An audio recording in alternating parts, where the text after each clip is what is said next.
great wisdom, spiritual wisdom, the great teachings of our ancients, which we have inherited as our cultural heritage. And this wisdom forms one of the most precious, incomparable part of this wisdom wealth, this cultural wealth in our heritage is one of the most precious parts. This wealth of spiritual wisdom, wealth of ethical and moral idealism and wisdom, teachings. And I said, as it has been added on to, augmented and enhanced generation after generation by the unbroken succession of teachers who have appeared in each generation, it behoves us to likewise add to it, enhance it and augment it in and through our own lives before we hand it down to our posterity, those who are to come afterwards. These unborn generations that will be following the present. It is our privilege and duty to augment and enhance this wealth and then hand it over to them more enriched. See, this is what we can do. And in this wisdom heritage, Yoga Vedanta is included, is part and parcel of the Indian cultural heritage of Bharatavarsha or India. Vedanta means the highest transcendental experiences that have been expounded and described towards the concluding portions of the Vedic scriptures. Therefore, it got its name Vedanta. These records of ancient transcendental experiences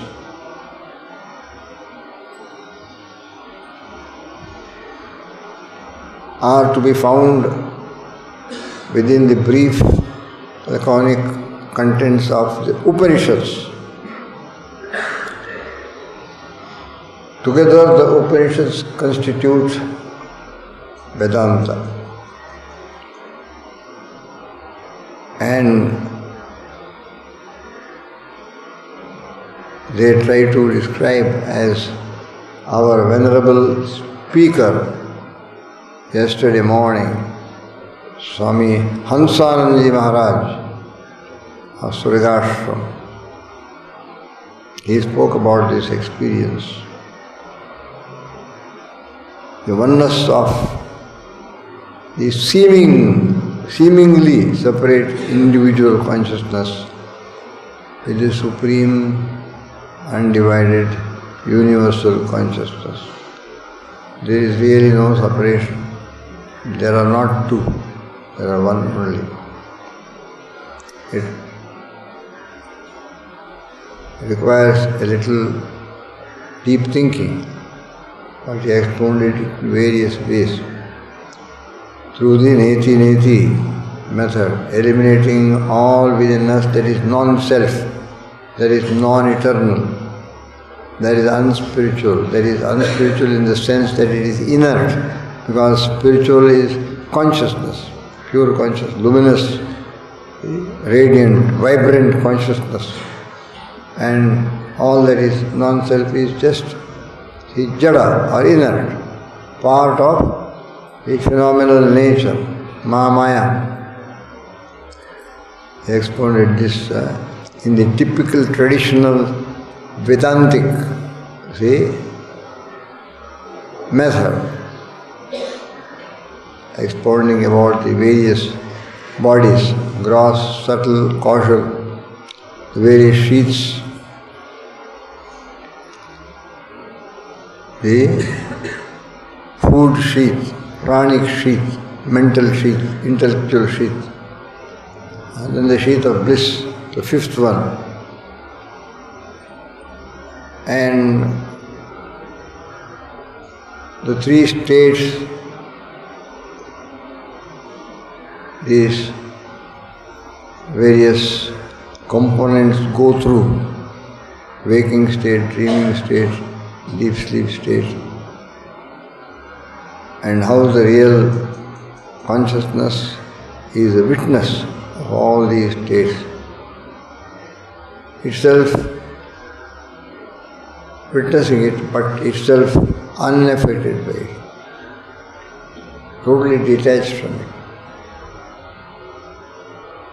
different and distinct from it, above it, transcending it. And he thus is trying to lead us to that state which is our real state. This is the subject of the theme of the Upanishads. And beyond that, there is the fourth state. Beyond waking, dreaming, sleeping, there is the fourth state. What is that fourth state? That is the subject matter of the Upanishad. Fourth state, timeless, spaceless, transcendental. Yes, pure consciousness, radiant, where there is nothing but light, light alone, light of light beyond all darkness. The supreme light of divine consciousness.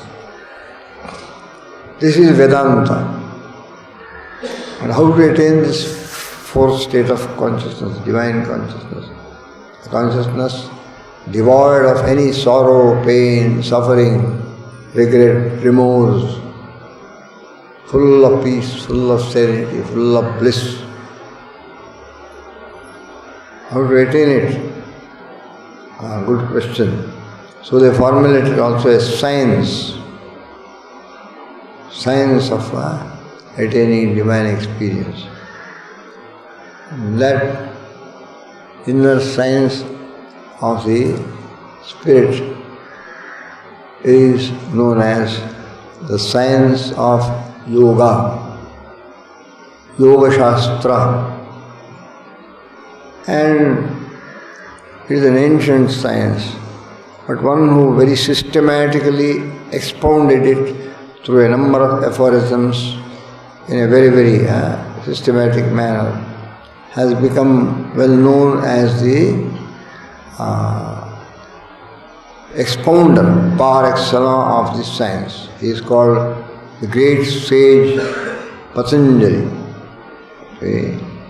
One of the six schools of philosophy in classical Indian literature is called Yoga Darshana,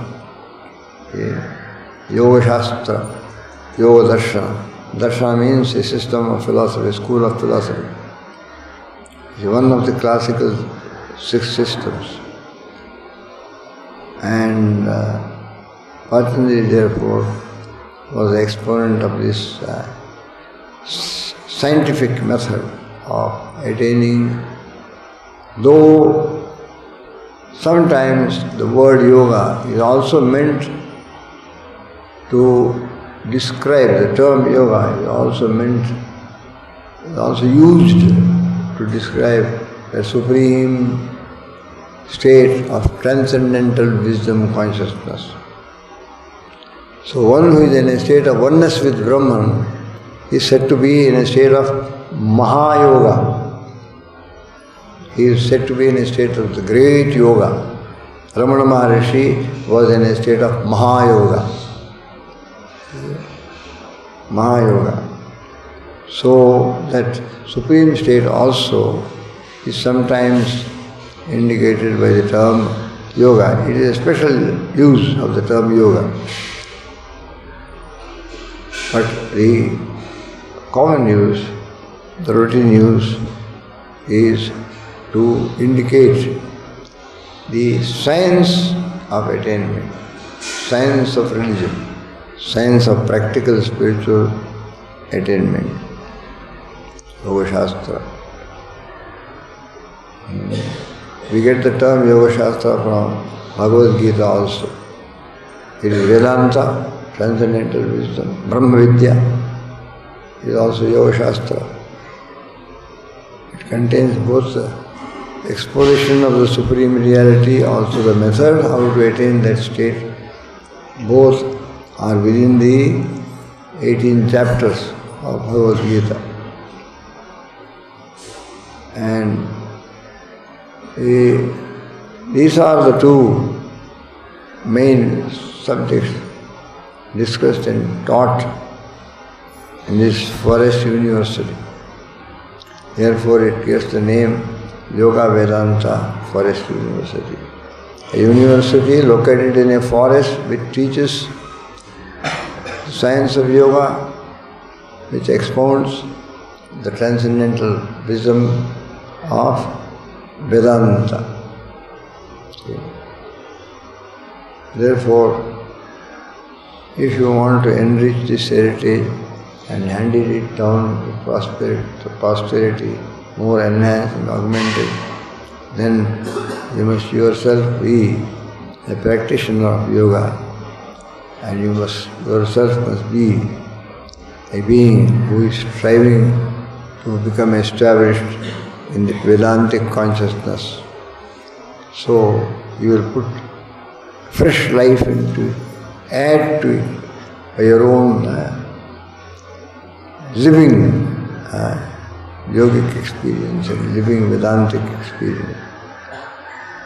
This is our duty towards this great cultural heritage. The present time is the appropriate time to enrich the past and to hand it over to the future. Let us do it, and may the Supreme Almighty, by His grace, help us to do it, and likewise may beloved and worshipful Holy Master Swami Chidanandaji support our efforts and bless them with success. This is the sharing of this morning upon the auspicious day of the Golden Jubilee of the Yoga Vedanta Forest University.